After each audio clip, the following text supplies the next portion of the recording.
Okay, what follows is a beer review of my new number one beer, non-stout beer. Yeah, I'm doing the candles again. See how it goes. And I've got a beer to have with you. And the name of this beer, and get these things lit, is Zombie Dust. That's right, it's zombie dust. Don't let the juvenile comic book name fool you. This is really good beer.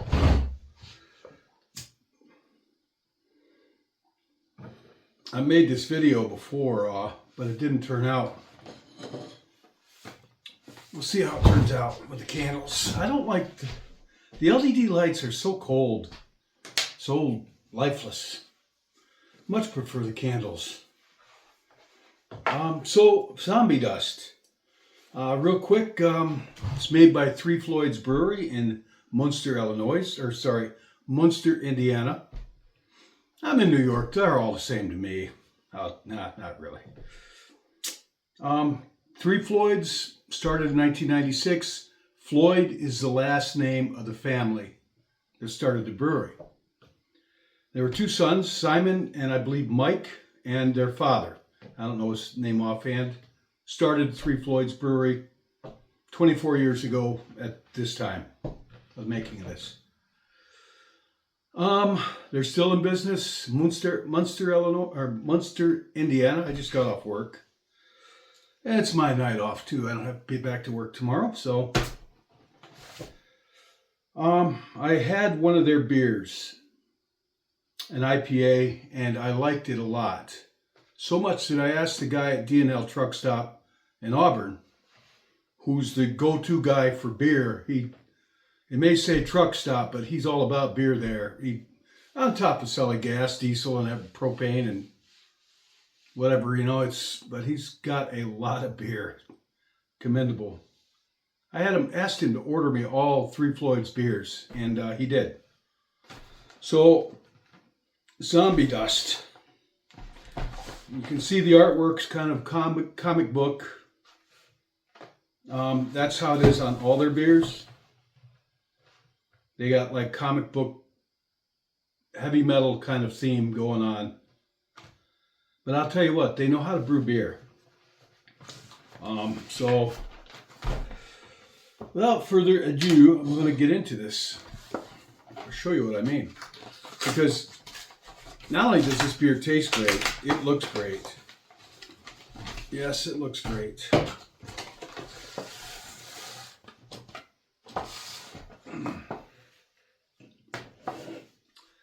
There's the can.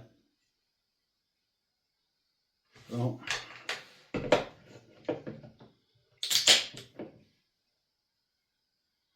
Ooh, it smells like citrusy. My son Kyle, he was up this past weekend. He took some time off from work. He didn't take time off. He had some time off. And he spent 3 days with me for my birthday weekend. And I had some time off myself from work. So I bought a bunch of beer, and which he also enjoys. And he was off the leash, so to speak, for a few days. So he enjoyed some beer in a responsible way. Neither of us were driving or anything, just sitting here talking, listening to music. And we did a beer review of this then, but it did not turn out. So I got to make it again, and this is it. Because I really wanted to review this beer and recommend it to you. Now, my son Kyle said that this smells like tangerines, and absolutely right. Because you smell this, it smells like a tangerine. Imagine peeling a tangerine, breaking it open, and smelling tangerine. That's what this smells like. All right, so back to this routine that I used to do. Now I'm using my Samsung Galaxy S25 Ultra. We'll see how it goes. It's a lot more convenient to use this than my other camera. Now look at the orange of this. Beautiful, huh? I don't know how it looks on that.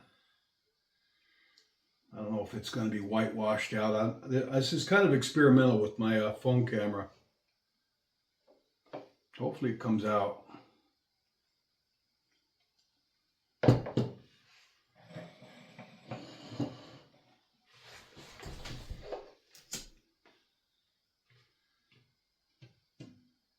Look at the head on this, huh? A perfect beer to look at. I've got to say. This is a perfect beer to look at, in my opinion. Wow. All right. Enough looking at it. Let's get to drinking it.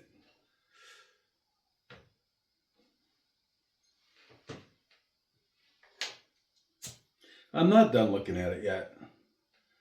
Now, it may say zombie dust. Hopefully they don't put anything like that in here, but as far as I know, it's barley. It's pretty straightforward. Just barley, hops, and water. So, with the Reinheitsgebot, of law of purity, the German law of purity, the Reinheitsgebot, whatever, that states only barley, hops, and water should go in beer. They used to enforce that in Germany, but I'm pretty sure not anymore. All right, here we go. Oh, it's very good. Oh, it's very good. Now it's fairly easy drinking. It's 6.5% alcohol, and I believe 63 IBUs. I don't know. I've flashed an image up of it. Tells you that, but roughly that. Fairly well carbonated too. It's fairly easy to drink. Now it's bitter. It might remind you of an IPA, but it tastes more. It's the style of the beer is American Pale Ale, which is close to an IPA. Maybe not as much hops, but this is a pretty hoppy beer.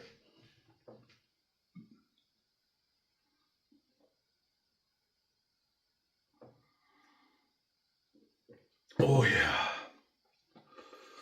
it's good. It tastes like my son Kyle said when he tasted it.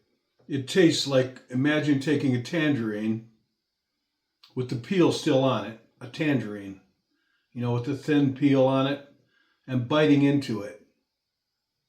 You're going to get the tangerine flavor, but you're going to get like the sour bitterness of the peel too. This kind of tastes like biting into a tangerine with the peel still on it. And that's what my son Kyle said. I give him credit for that because he pretty much nailed it with that description. Granted, it's got a little bit of sweet maltiness up front. And a little bit of sourness to it.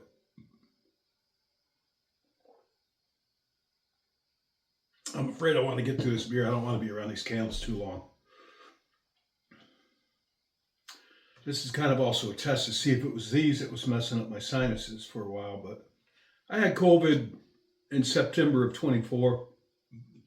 Third time I had it. I was fairly sick for a few days. I got over it, but it left me with a raging sinus infection that I'm still recovering from. But it has improved.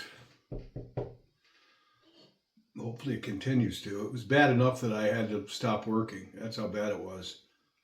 And a specialist said I needed surgery to fix things. But, yeah. Oh well, soldier on. This is very, very good beer. Zombie dust. I was kind of prejudiced against the beer. I've seen it. It's been around for a while. And I never bought it because because of the artwork, I thought maybe it looked kind of juvenile, the artwork, and I thought the beer didn't take itself seriously, so to speak, and I thought it would probably be mediocre. I was wrong. I think, honestly, this is the best. My number one favorite beer right now is Zombie Dust by Floyd's Brewery. This, other than stout, stout is a different class of beer. We'll say dark beers, and then there's all other beers. For me, two classes. I mean, there's many classes of beer, but there's stouts and there's non-stouts. This is my favorite non-stout beer. And non-stouts would be lagers, pilsners, IPAs, Kolsch, which they do a Kolsch. I'm going to check that out, and I'll do a beer review of that. I've got their Kolsch as well, which was Jen's favorite beer. We'll see about that Kolsch. Right now, this is my number one beer. Not counting dark beers. That's a different class, totally different thing. It's kind of like, I wouldn't even say apples and oranges. It's more different than that. Difference between drinking stouts and this stuff, they're two different experiences, really, to me.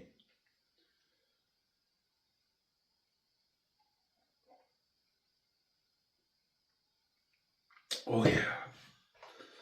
Look at the lacing on that, too. It's a gorgeous beer to behold, and it's just as good to drink. A 6.5% alcohol, that's a respectable strength on a beer, but it's not going to overpower the average beer drinker, in my estimate. Drink enough of it, it will.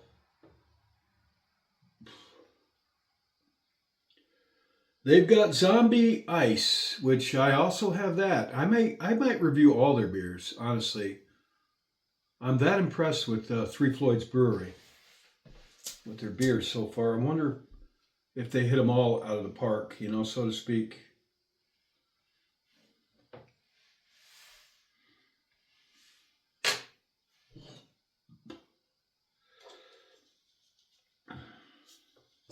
Very good. If you like beer, get this Zombie Dust. I live in central New York. Small town, kind of rural New York, really. If I can, and this is brewed in Indiana. Hey, Google, how far is Indiana from me? For that, you'll need to connect to a Wi-Fi network first. Oh, freak. It's far away. If I can get it in New York, if you're in America, you should be able to score this beer. Highly recommend it. Get it really cold. Drink it straight out of the can or get yourself a nice glass. I recommend a glass for this so you can look at it. It's just a better experience. I used to drink out of just out of the can and bottle, but when I was in my late 20s, well, that's not true. I've always drank beer out of a mug, preferably. But I drank with this old man in Berlin that I met, the grandfather of my dear friend Simona, guy George Hinsky, a former German soldier, which he said all he did was deliver the mail in the Wehrmacht. I drank with that guy, and he told me only crude people drink straight out of the can. A refined man always drinks out of a glass. And that guy was, heck, he was old. He was in his 80s then. That guy had knocked down a case of beer. But yeah, my son said he saw a picture of me with a drinking beer when I was about 20 with a beer glass, drinking my beer in a glass then. So, whatever. I recommend a glass. If you like your beer, get yourself a handmade, hand-blown, good glass It's worth it. Take care of it, because usually the better ones are kind of expensive. But you know, if you want to savor your beer and it's a beer you like, get yourself a nice glass. I recommend something. This is handmade. It's the only ones I collect.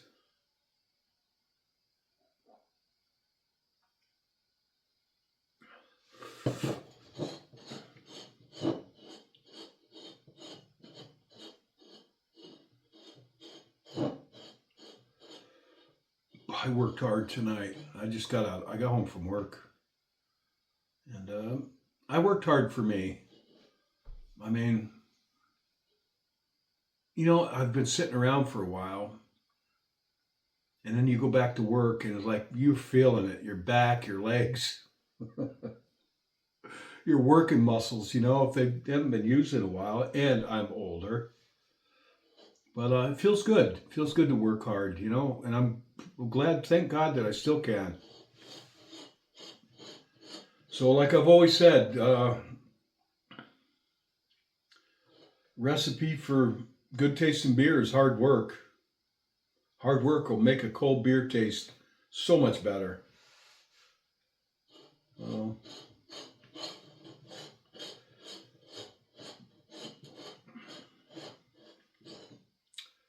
Well, I'm going to conclude this. I got to tell you, I highly recommend this. I mean, I looked it up on beeradvocate.com and they gave it a perfect 100 score out of over 1,000 votes. Over 1,000 people rating this. This held a 100. That's rare. I won't give it a 100 for reasons I've stated, I think, before in some of these beer blabs. I'm saving that for Jesus beer. Now, the first miracle Jesus Christ did was he turned the water into wine, I think on the 7th day of the wedding party. And yes, it was fermented drink. It might have been wine, it might have been beer. You know, I think I've read that the word that they used really just meant a slightly alcoholic beverage like wine or beer. Some have said that he would have been drinking beer. They say wine, so it was wine or beer. That was his first miracle. 7th day of the wedding party. Back then, people didn't take the bus. They didn't drive to your wedding. They walked through the desert, through whatever. Bandits, hot, you know, bad temperatures, hot, whatever. They walked, or they rode a donkey. Probably worse than walking. Anyways, but they didn't just come to your wedding party and stay for a night or a day and leave. They stuck around for a week or two, and you had to entertain them with food and drink. You know, so it was a big party. And they run out of wine on the 7th day, I believe. And they were like, oh, we've run out of wine. It's like a disaster. And Jesus was there with them throughout this thing. Don't worry about it. He told a servant, fill these giant like barrel things, these decanters that they look like they held, I don't know, but it looks like they held about 20 gallons of something or better. You know, these big clay things that held their wine. I don't know the name of it. He told the servant, fill these up with water and bring them to me. The servant did that. Jesus, the Son of God, laid hands on it. Woo. And they drank that. And the people said it was the best wine they'd had. They marveled at how good the wine was. They told the head of the groom's father, whoever was hosting the wedding party, wow, this is great wine. Usually you serve your best wine first and your worst last, but you saved the best for last. So I'll bet Jesus could make some pretty good beer, for sure. I'll save 100 for that. And I recall I had a friend, my friend Amy. Her father, when he retired, a little Tim Blab here, he was bored, so he had a greenhouse, and he sold flowers and vegetables there from his greenhouse, a road stand. And he liked company, like Amy. She was a very social butterfly. So was her father, apparently. Because he'd start talking to you, and he'd lure you into the back of the greenhouse where he had a table and 2 chairs and a refrigerator. Next thing you know, he'd offer you a beer. His beer was full of, or his refrigerator in the back of the greenhouse was full of beer. And he'd offer you beer and a seat at the table, and he'd sit there and drink with you, and sell you your flowers and your vegetables. And Amy always said, now her father passed away years ago. She missed him quite a lot. She always said that he said that when he goes to heaven, he was a devout Catholic. She said that his job was going to be to greet people and hand them a beer when they get there. So I hope I meet Amy's father. Sounds like a guy worth meeting. That's his job, to give you a beer when you get there, to greet you with a beer. I like that. I like that a lot. All right. Highly recommend this. It's a very well balanced, a perfectly balanced beer. Malty sweetness up front, with a tangy, like bitterness aftertaste. Very delicious beer. Wonderful to look at. Smells pretty good. And very good, unique packaging. Could it be the holy grail of beers, pale ales? I'll leave that for Jesus' beer if he makes it. Here's to you. Oh yeah, this is number 1. Oh, it's good.